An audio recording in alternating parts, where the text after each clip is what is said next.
여러분은 스즈메의 문단속 보셨습니까? 지금 영화가 최대의 화제작이자 흥행작인데요. 3월 8일 개봉해서 현재 471만 명이 보고 갔다고 합니다. 최대의 화제작이던 슬램덩크 더 퍼스트마저 제쳐버릴 정도로 그 열기가 아주 뜨거운데요. 도대체 왜 이렇게 폭발적인 인기를 끌고 있는 걸까요? 회사 직원 중에서 이 애니를 봤다는 친구가 있어서 한번 물어봤는데요. 처음부터 끝까지 문단속만 한다고 대답해서 제가 좀 황당했습니다. 아무래도 감독의 전작들을 감안하면 뭔가 특별한 매력 포인트가 있을 것이라고 생각을 하는데요. 궁금해하던 차에 제가 보던 이북 앱에 소설이 들어와서 얼른 읽게 됐습니다. 애니와는 별도로 전문 작가가 썼다고 생각을 했는데 뜻밖에도 신카이 마코토 감독이 직접 썼더군요. 지금부터 스즈메의 문단속 소설을 읽고 난 후 제 나름대로 생각한 흥행과 인기 요인을 알려드릴게요. 소설 감상 기준이기 때문에 애니 감상과는 포인트가 다를 수도 있습니다. 규슈의 한적한 마을에 사는 여고생 스즈메는 우연히 아이돌 뺨치는 멋진 대학생 소타를 만납니다. 스즈메가 소타를 발견한 순간은 독자들로 하여금 10대의 순진했던 시절 기억을 떠올리게 해서 흐뭇해지는데요. 소타는 단순한 대학생이 아니라 지진과 재난을 야기하는 괴물체 미미즈가 세상으로 나오지 못하도록 문을 닫는 토짓이었습니다. 스즈메는 소타를 따라가다가 산속 폐허에서 낡은 문을 발견해서 의도하지 않게 요석인 고양이 다이진을 해방시키고 마을의 위기를 초래하게 되는데요. 두 사람은 힘을 모아서 간신히 문을 닫고 미미즈를 봉인하는 데 성공하죠. 재난을 막았지만 그게 끝이 아니었습니다. 험난한 여정의 시작이었죠. 고양이 다이진이 소타를 다리 3개인 의자로 바꾸고 일본 각지에 미미즈가 등장하는 문을 열게 되자 스즈메는 의자가 된 소타를 데리고 본격적으로 문단속에 나섭니다. 소설과 애니의 제목이 문단속이 된 이유죠. 처음 몇 페이지를 읽고 나서 아주 깜짝 놀랐습니다. 문장 곳곳에서 묻어나는 감성이 투명하고 순수하고 발랄해서였죠. 지금까지 제가 접한 일본 유명 작가들의 감성이 곳곳에서 느껴집니다.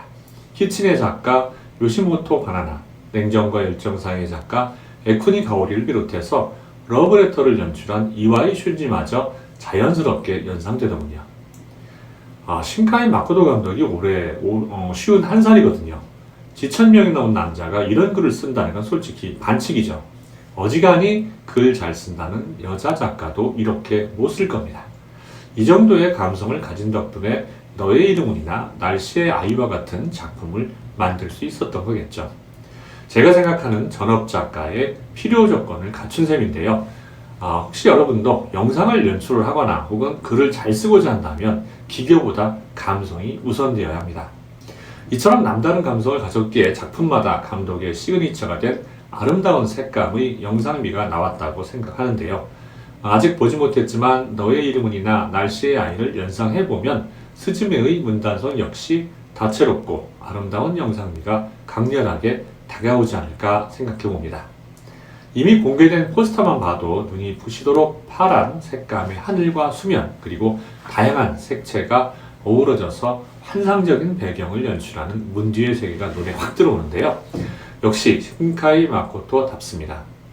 영화 속에 내재된 메시지가 아니더라도 단지 이 영화 속 장면의 아름다움만 감상해도 본전은 충분히 뽑을 수 있다는 기대를 하게 되는군요. 표현만큼이나 이야기를 풀어나가는 방법도 예사롭지 않습니다. 미야자키 하야오를 연상케 하는 상상력이 아주 흥미롭게 풀려나가는데요. 지진이나 대재난이 미미즈의 탈출로 인한 거고 또 이러한 궤변을 막기 위해서 문단속을 한다는 설정이나 그 일을 전문적으로 하는 토짓이라는 역할이 있다는 것도 아주 재밌습니다.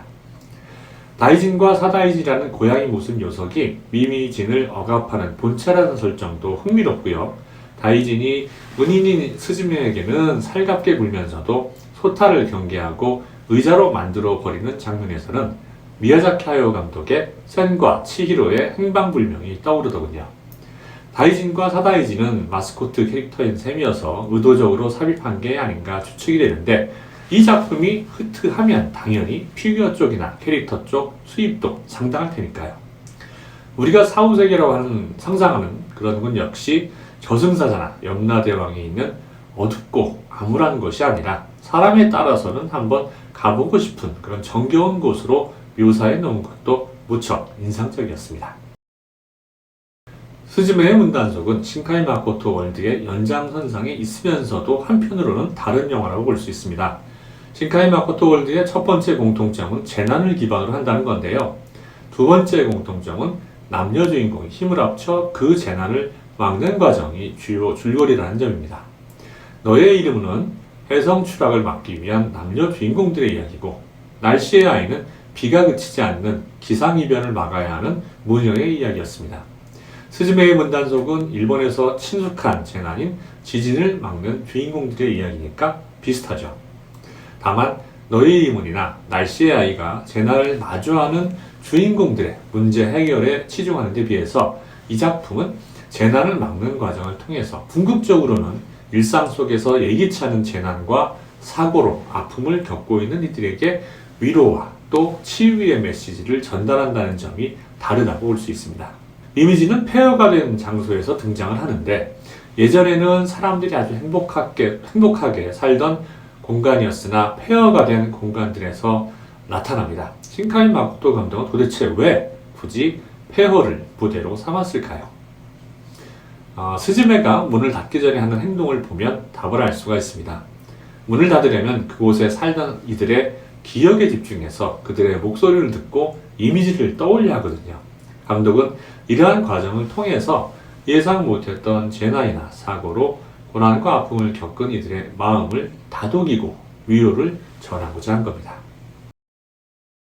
소설 속에서 제가 가장 감동한 장면이 있었어요. 지금 생각해도 아주 소름 끼칠 정도로 좋은 그 장면은 바로 현재의 스즈메가 4살 무렵의 스즈메 자신을 만나는 모습입니다.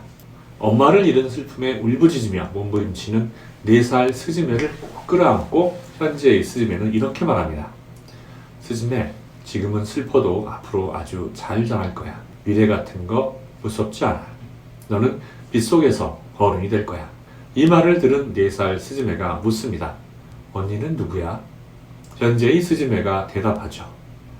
나는 말이야. 나는 스즈메의 내일이야. 야, 도대체 어떻게 이런 대사를 쓸 수 있는 겁니까? 전 여기서 아주 그냥 뒤로 넘어갔습니다. 이 소설의 최고 하이트라고도 할 수 있는 부분이죠. 이 장면보다는 조금 약하지만 마지막에 또 다른 감동 포인트가 있습니다.